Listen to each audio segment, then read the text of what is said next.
that we have from this chapter.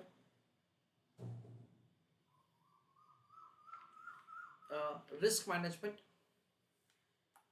See, as the name of the chapter is, let's say there is a term called risk and there is a term called management.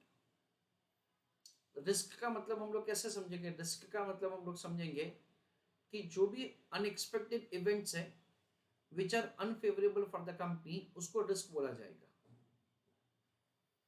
जो भी unexpected event है which is not in the favour of the company, उसको हम लोग सीधा risk बोलेंगे. That is what say we understand.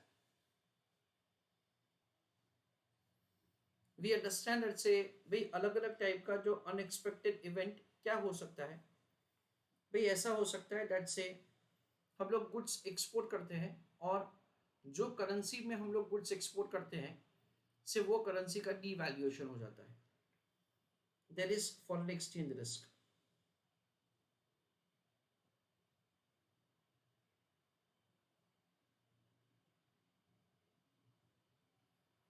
Second, भाई ऐसा हो सकता है डेट से जो बिजनेस हम लोग कर रहे हैं, जो प्रोडक्ट हम लोग बना के बेच रहे हैं, वो प्रोडक्ट का मार्केट में डिमांड चेंज हो जाता है इन अ वे दैट से the customers are not inclined से to buy that kind of product. So there is a change in the customers requirement.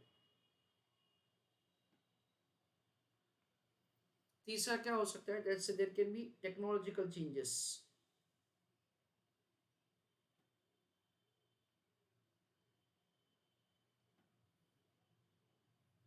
Again which is unfavourable to us. जो technology हम लोग use कर रहे हैं उसके comparison में जो नया टेक्नोलॉजी मार्केट में आया है से दैट टेक्नोलॉजी इज से fast moving.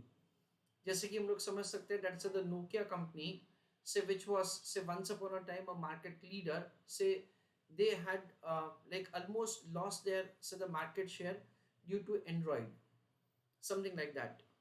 Then we understand that say there can be certain political changes.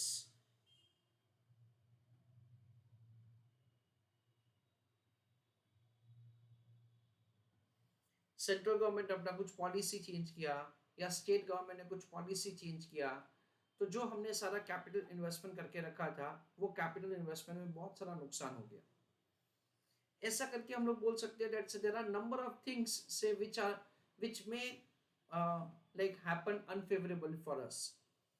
तो ये चैप्टर में हम लोग क्या करने वाले हैं, ये चैप्टर में हम लोग सारे के सारे ऐसे अनफोर्सिन या तो अनफेवरेबल सर्कमस्टेंसेस को हम लोग कैटेगराइज करने वाले हैं, उसको सेग्रीगेट करने वाले हैं. उसका एक बार सेग्रीगेशन हो जाएगा उसके बाद लिसन केयरफुली, उसके बाद से we are going to have understanding that से how we can mitigate that risk. हमको यहाँ पे ऐसा समझाया गया है दैट से what are the indicating that is indicators of this kind of the risk. यानी कैसा कैसा सिग्नलिंग आपको मिल सकता है, वो सिग्नल्स उन्होंने समझाया है और हम लोग क्या कर सकते हैं in order to mitigate that risk in a simple way. जैसे कि आपका एक चैप्टर होता है दैट इज कॉल्ड जिसमें you are going to understand a term which is given a name as interest rate cap. you are going to understand interest rate floor. So whenever you are borrowing at a floating rate of interest and you are having say uh, a chance that say the floating rate of interest may go up and that is going to increase your interest liability, so you can enter into the interest rate cap transaction in order to reduce that risk. या तो फिर suppose कि आपने funds lend किया है and it is at the floating rate of interest and you are expecting that the rate of interest will fall down, तो आप क्या कर सकते हो, आप लोग फ्लोर एग्रीमेंट में एंटर कर सकते हो. मैं आपको क्या कहना चाहता हूँ, मैं आपको ऐसा कहना चाहता हूँ दैट से अलग अलग टाइप के जो रिस्क है ना उसका हम लोग यहाँ पे इस हिसाब से सेग्रीगेशन, इंडिकेशन और उसका सॉल्यूशन, ऐसा करके हम लोग यहाँ पे पूरा का पूरा चैप्टर लर्न करने वाले हैं. उसके अलावा उन्होंने यहाँ पे हमको एक बहुत बढ़िया कॉन्सेप्ट समझाया है जिसका नाम है VAR, value at risk. I just give you some explanation before we proceed further. Suppose कि I have made investment of an amount of rupees 10 lakhs in stock market. मैंने 10 लाख रुपए का इन्वेस्टमेंट किया है और मुझे ये जानना है दैट से what is the maximum loss that I would be having uh, within a time period of 1 day or within a time period of 10 days. In a way that say I want to know that say मेरे को maximum कितना नुकसान हो सकता है. So I will be able to get the answer that say what is the maximum loss that I would be having say in my portfolio with 99% confidence level. यानी suppose कि ऐसा बोला कि अभी आपको 50,000 रुपए का नुकसान हो सकता है और ये जो उन्होंने बोला कि भी 50,000 रुपए तक का नुकसान होगा से वो लोग 99% कॉन्फिडेंस लेवल से बोलते हैं. So there is only 1% chance of the error. This is what something that we are going to understand से in the concept of VAR. तो अलग अलग लेवल ऑफ द परसेंटेज के ऊपर और अलग अलग टाइम पीरियड के ऊपर मुझे कितना नुकसान होगा हो सकता है मैक्सिमम, ऐसा हम लोग यहाँ पे लर्न करने वाले हैं.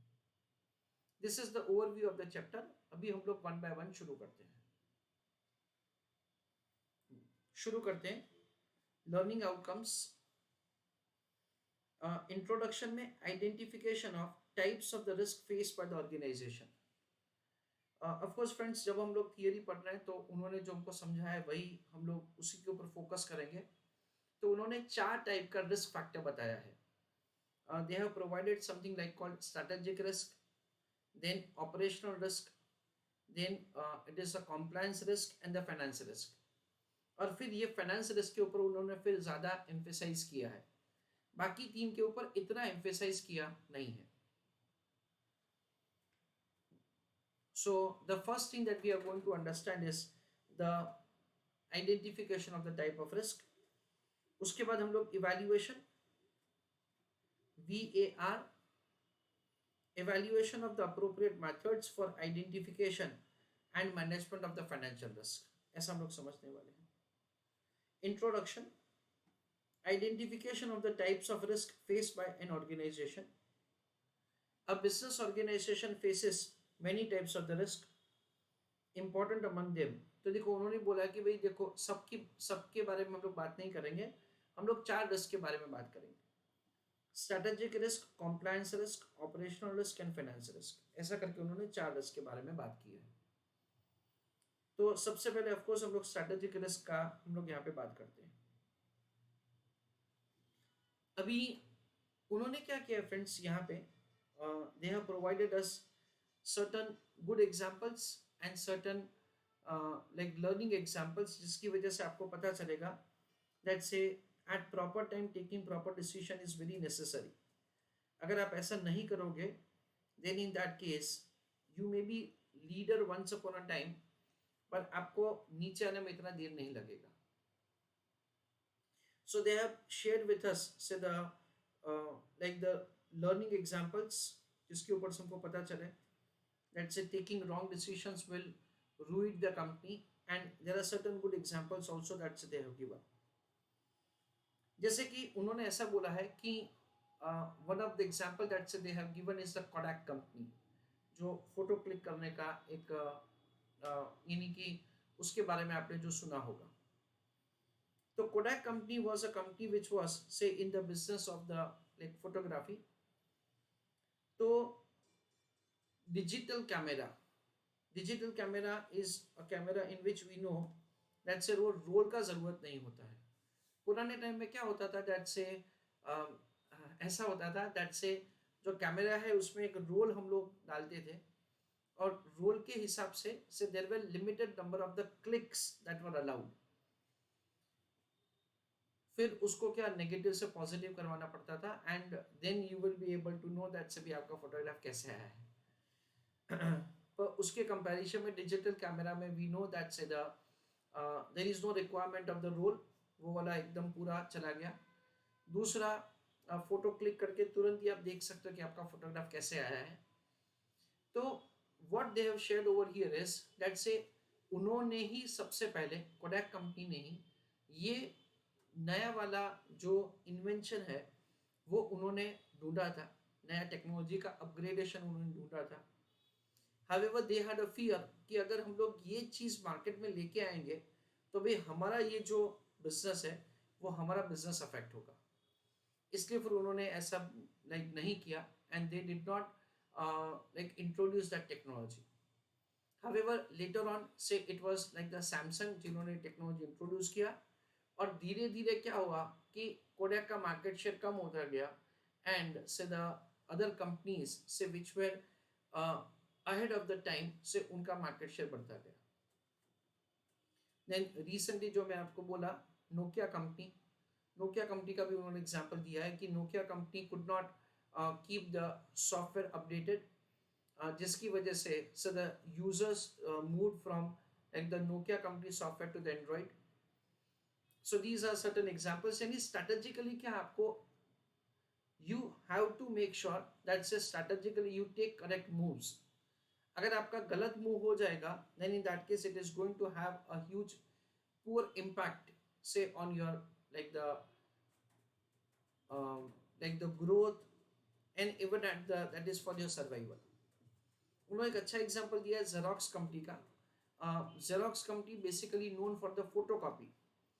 तो जो फोटोकॉपी करने का जो उनका टेक्निक है, से दैट से improve over the time period, और फिर लेजर प्रिंटिंग का टेक्नोलॉजी उन्होंने ही इंट्रोड्यूस किया, and for a longer time से they are able to become the market leader.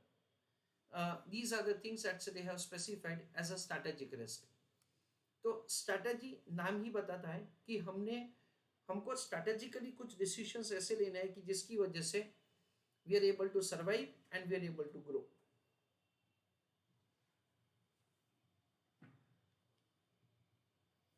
A successful business always needs a comprehensive and detailed business plan. But it is also a fact of the life that if the things changes, even the best laid plans can become outdated if it cannot keep pace with the latest trend. That is what called the strategic risk. So, strategic risk is a risk in which the company's strategy becomes less effective and it struggles to achieve its goal.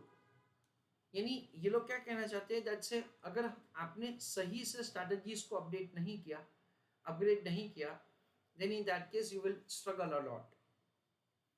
It could be due to, ये 5 चीज उन्होंने बताया. Technological changes, जो Kodak company का, Nokia company का example. New competitor entering into the market, shift in the customer's demand, increase in the cost of the raw material, any number of the large scale changes. उन्होंने Kodak का example दिया है. Kodak which was able to develop a digital camera by 1975, उन्होंने खुद नहीं, but it considers this innovation as a threat to its core business model and it failed to develop it. इन्होंने जानबूझ के फिर वो टेक्नोलॉजी को डेवलप नहीं किया. However, it paid the price because when the digital camera was ultimately discovered by the companies, it failed to develop it and left it behind. Nokia company, Nokia, when it failed to upgrade its technology to develop the touchscreen mobile phone, that delay enables a Samsung to become the market leader in touchscreen mobile phone.